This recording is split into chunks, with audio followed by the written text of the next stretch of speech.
네, 안녕하세요. SK하이닉스 주주분들 강프로입니다. SK하이닉스 장 초반에 10% 가까운 상승을 보여줬는데 지금은 현재 윗꼬리 캔들이 달리면서 6%까지 그 상승을 반납한 상태죠.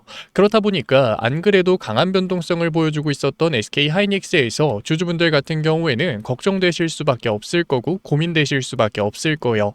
게다가 오늘 아침 마이크론이 실적 발표를 하면서 애프터마켓에서 16% 폭등하는 모습을 보여줬잖아요. 그럼에도 불구하고 윗꼬리 캔들이 달리니까 이제는 실적도 선반영된 건 아닐까, 고점이지는 않을까 고민되실 수밖에 없는 거죠. 그래서 제가 오늘 종목 분석 영상에서는 지금 SK하이닉스가 윗꼬리 캔들이 달리는 이유와 지금 구간에서 우리가 어떻게 대응을 해야 되는지, 더 나아가서 앞으로 SK하이닉스가 어떠한 주가의 흐름을 보여줄 건지 자세하게 얘기 드릴 거니까 오늘 영상만큼이라도 SK하이닉스를 소유하고 계시는 주주분이라면 꼭 끝까지 집중해서 따라오셨으면 좋겠어요. 그러면 본격적으로 종목 분석 영상 들어가기 전에 딱 한 가지만 부탁드릴게요. 아직까지 구독 안 눌러주신 우리 유저분들 같은 경우에는 구독 한 번만 눌러주시고 이럴 때일수록 SK하이닉스 강한 상승 이어갈 수 있게끔 신고가 화이팅 응원의 댓글 남겨주시고 좋아요 한 번만 눌러주시면 정말로 감사드리겠습니다. 그렇다면 마이크론의 어닝 서프라이즈에도 불구하고 SK하이닉스가 추가적인 상승을 보여준 게 아니라 시초 상승을 반납한 이유가 뭘까요? 정말로 고점이어서 그런 걸까요? 제가 생각했을 땐 그건 아니에요. 수급 먼저 봐볼게요. SK하이닉스 또 한 번 외인들의 매도가 나왔나요? 아니죠. 외인들은 장 초반 SK하이닉스를 담아가고 있어요. 프로그램에서도 추세 전환이 나오면서 4만 주를 담아가고 있는 상태죠. 그러니까 지금 당장 SK하이닉스가 고점이어서 주포 세력들의 이탈이 윗꼬리 캔들을 만들고 있는 건 아니라는 거죠. 제가 생각했을 땐 오히려 최근 SK하이닉스 강한 변동성을 보여주다 보니까 전고점 부근에서 개인들의 공포성 투매가 지금 윗꼬리 캔들을 만들고 있다고요. 실제로 종목별 증권사를 봤을 때 오늘 순매도 1등이 누구예요? KB증권이에요. SK하이닉스 2배 ETF에서 개인들의 매도가 지금 윗꼬리 캔들을 만들고 있다는 거죠. 그러니까 지금 당장 SK하이닉스가 고점인 건 아닐까, 이제는 실적이 다 선반영된 건 아닐까 겁을 먹고서 조급하게 매도를 던질 때는 아니라는 거죠. SK하이닉스 제가 항상 얘기를 드렸지만 앞으로도 장기적인 우상향을 보여줄 수 있는 종목이에요. 오늘 마이크론의 실적만 봐도 알듯이 마진율이 85%를 넘었고 실적 발표를 하자마자 강한 조정을 받고 있었던 마이크론이 16% 폭등을 하는 모습을 보여줬잖아요. 메모리 반도체의 호황은 계속해서 이어질 거고 메모리 반도체 업계 1위인 SK하이닉스는 당연히 장기적인 우상향을 보여줄 수밖에 없다고요. 그러니까 우리가 지금 당장 지려 겁을 먹고서 매도를 던진다면 후회가 남을 수밖에 없다는 거죠. 물론 제가 이렇게 얘기를 드리면 그러면 강프로님 지금 매수를 해야 되나요? 지금이 기회인가요? 물어보실 주주분들 분명 계실 거예요. 그런데 우리가 여기서 생각해 봐야 되는 건 외인들이 매수를 하고 있음에도 불구하고 기관들이 매수를 하고 있음에도 불구하고 SK하이닉스 추가적인 상승을 보여주는 게 아니라 계속해서 상승분을 반납하고 있다는 거예요. 윗구간을 긁어주는 매수는 하고 있지 않다는 거죠. 왜 그럴까요? 6월은 분기, 월말, 반기 리밸런싱이 잡혀 있다고요. 그러니까 큰손 세력들도 주포 세력들도 공격적으로 매수를 하기보다는 소극적으로 매수를 할 수밖에 없는 거고 오히려 계속해서 SK하이닉스 비중을 담아왔던 세력들은 매도를 던질 수밖에 없는 달이라고요. 실제로 SK하이닉스 지금 강한 상승을 보여주고 있기는 하지만 외국계 증권사들 대부분이 매도를 던지고 있는 상태죠. 그러니까 6월 말까지 추가적인 변동성이 나올 수 있는 시장이라는 거예요. 그러니까 6월 말까지 SK하이닉스 강한 변동성을 보여줄 거라고요. 이 변동성은 위로도 나올 수 있고 아래로도 나올 수 있겠죠. 그런데 굳이 우리가 강한 반등을 보여주고 있는 SK하이닉스에서 조급하게 매수를 할 필요가 있을까요? 그건 아니라고요. 오히려 리스크를 낮추기 위한 비중 조절은 가져가도 되겠죠. 그런데 여기서 중요한 게 뭐냐면 기준이 있어야 된다고요. 단순하게 주가가 상승을 하니까 매도를 던지고 주가가 조정을 받으니까 매수를 한다면 오히려 심리적으로 이러한 변동성에 휘둘릴 수밖에 없다고요. 언제가 저점일까? 언제가 고점일까? 내가 팔면 주가가 상승하는 건 아닐까? 내가 사면 주가가 추가적으로 빠지는 건 아닐까? 이러한 걱정이 수시로 들 수밖에 없다고요. 실제로 많은 주주분들이 이러한 고민을 하셨을 거예요. 그래서 제가 항상 강조를 드리는 게 기준을 가지고 있어야 된다. 항상 장기적으로 우리가 끌고 간 종목일수록 신중하게 기준을 가지고서 대응을 해야 된다 얘기를 드렸잖아요. 이러한 기준이 없다 보니까 개인 주주분들이 가장 많이 하시는 실수가 이거예요. 주가 상승할 때 잘 참으세요. 그런데 정말 말도 안 되는 하락이 나왔을 땐 겁을 먹고서 기회를 잡지 못하시죠. 그리고 주가 반등 나오니까 지금이 기회구나, 지금이 저점이구나 조급하게 매수를 했다가 추가적인 변동성에 지금까지 끌고 오고 있었던 수익률에서 손해를 보신다고요. 그러고서 이탈을 하신다고요. 그러지 말자고요. 이 기준을 어떻게 잡냐면 주가의 강한 변동성이 나왔을 때 항상 그 변동성이 거래량을 동반한 변동성인지 움직임인지를 확인해야 돼요. 왜냐면 거래량이 동반되지 않는 움직임은 언제라도 반대로 움직일 수 있다고요. 지금 SK 하이닉스 시초가 상승분을 반납하는 모습을 보여주고 있기는 해요. 그런데 거래량이 동반된 움직임인가요? 아니죠. 그러니까 언제라도 반대 움직임을 보여줄 수 있는 거고 우리가 조급하게 매도를 던질 필요는 없다는 거예요. 오히려 거래량이 동반되지 않는 조정이 나온다면 기회를 잡을 수 있는 거고 반대로 거래량이 동반되지 않는 상승이 나온다면 리스크를 낮추기 위해서 비중 조절을 할 수 있는 거죠. 물론 이 하락이 어디까지 나올 건지 물론 이 조정이 어디까지 나올 건지 이 상승이 어디까지 나올 건지 정확한 타점에 대응을 하기 위해선 수급을 봐야겠죠. 수급을 볼 때 단순하게 외인들과 기관들이 매수를 하고 있다, 매도를 하고 있다 이걸 보는 게 아니라 추세가 전환되는 구간을 잡아야 된다고요. 왜냐하면 주가가 상승하고 있는데 추세가 전환된다면 그 구간에서 큰손 세력들이 매도를 던진 거고 주가가 조정을 받는 와중에 추세가 전환이 된다면 큰손 세력들이 그 구간에서 비중을 담아 갔다는 거예요. 물론 수급 상에서는 큰손 세력들 강하게 매수를 하다가도 매도를 던지고 매도를 하다가도 매수를 하면서 주가의 상승을 만들죠. 그렇다 보니까 개인 주주분들이 수급을 보면서 타점에 대응을 하는 걸 어려워하세요. 의심을 하는 거죠. 저도 알고 있어요.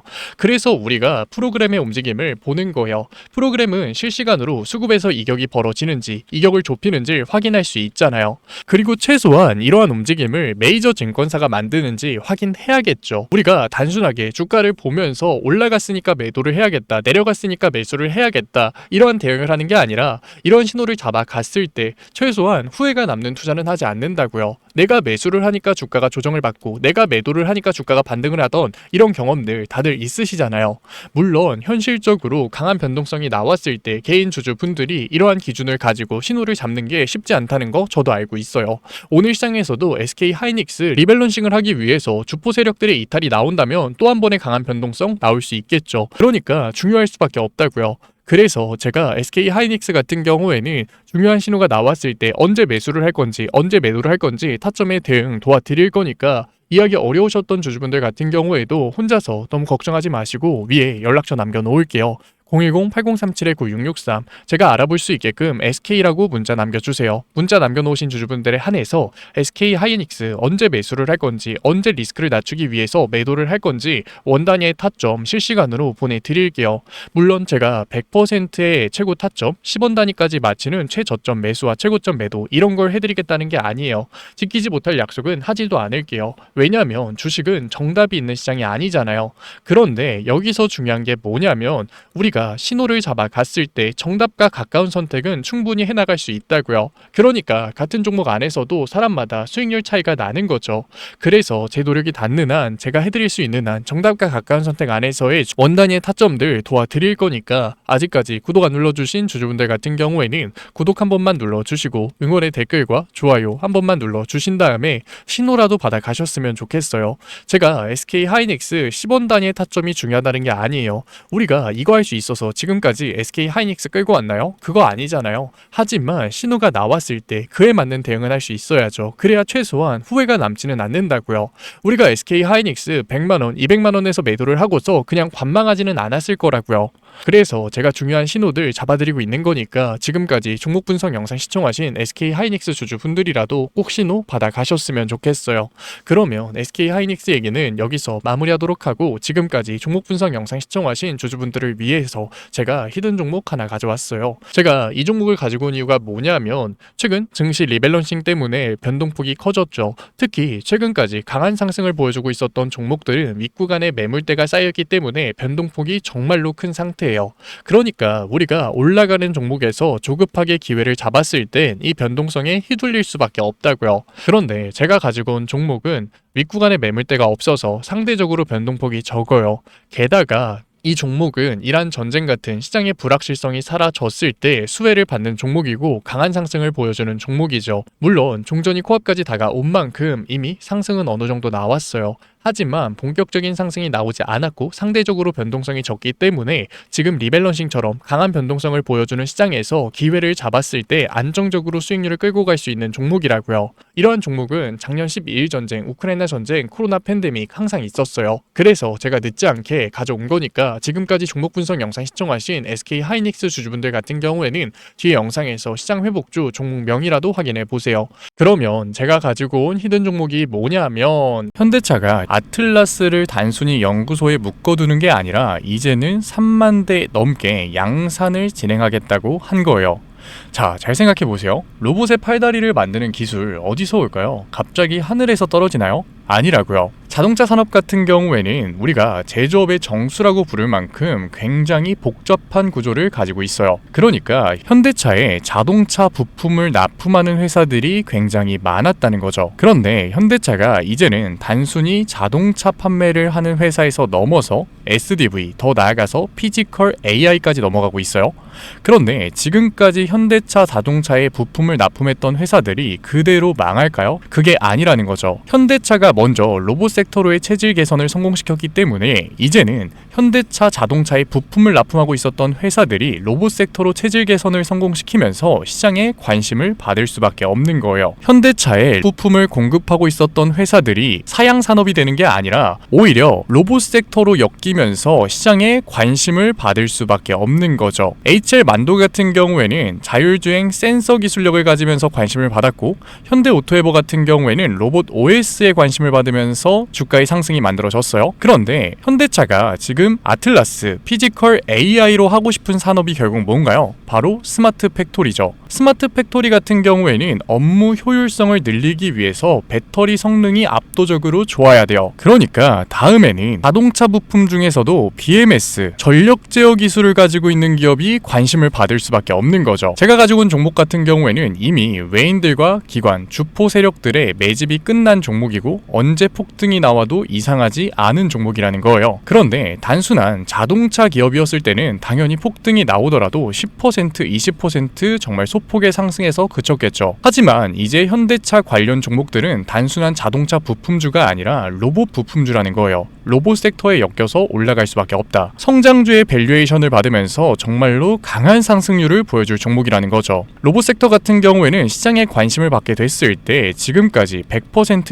200% 정말 우수한 상승률을 보여줬어요. 아직 늦지 않았지만 지금 기회 놓치면 정말로 마지막일 수 있다. 그래서 현대차 관련 로봇 히든주 받고 싶으신 구독자분들 같은 경우에는 제가 위에 개인 번호 띄워드릴게요. 010-8037-9663 제가 알아볼 수 있게끔 현대 히든이라고 문자 남겨주세요. 문자 남겨주신 구독자분들에 한해서 제가 현대차에 BMS, 전력 제어 장비를 납품하고 있고 로봇 부품 회사로 체질 개선이 이뤄지고 있는 현대차 관련 로봇 히든주 보내드리도록 할게요. 구독자분들 한해서 보내드리고 있는 거니까 아직까지 좋아요 안 눌러주신 구독자분들 같은 경우에는 좋아요 한 번만 눌러주시고 구독 안 눌러주신 주주분들 같은 경우에는 구독 한 번만 눌러주시면 정말로 감사드리는 마음에 제가 한 분 한 분 확인해서 히든주 보내드리고 있는 거니까 꼭 받아가셨으면 좋겠습니다. 분명 로봇 섹터 이제는 끝났다 라고 생각하고 계시는 주주분들 분명 계실 거예요. 하지만 현대차의 산업 구조를 잘 생각해 보자고요. 현대차 같은 경우에는 전통적으로 자동차를 만들고 있었던 제조업 회사예요. 그런데 그 제조업 회사에서 로봇 섹터로의 체질 개선이 나왔다. 테슬라 같은 경우에는 테슬라를 사용하고 있었던 사용자가 데이터를 쌓아주면서 성공을 한 케이스죠. 그런데 현대차 같은 경우에는 사용자가 아니라 직접 데이터를 쌓아 나가면 되는 회사라고요. 그리고 데이터를 쌓아 나가는 게 손해냐? 그것도 아니에요. 인건비가 압도적으로 줄어들기 때문에 오히려 오히려 영업이익이 증가하는 효과까지 만들어지죠. 그러니까 현대차가 다시 한 번 더 로봇 섹터의 패러다임을 바꿀 시기라고요. 그렇기 때문에 로봇 섹터가 끝났다? 아니요. 로봇 섹터는 현대차가 아틀라스의 양산을 발표했을 때부터 이 페이지가 시작된 거라고요. 그렇기 때문에 우리가 여기서 로봇 섹터가 끝났다라고 매도를 하는 게 아니라 남들이 외면을 할 때 우리는 오히려 기회를 잡아 가야 된다라는 거예요. 그래서 제가 현대차 관련 로봇 히든주 열심히 찾아서 가져온 거니까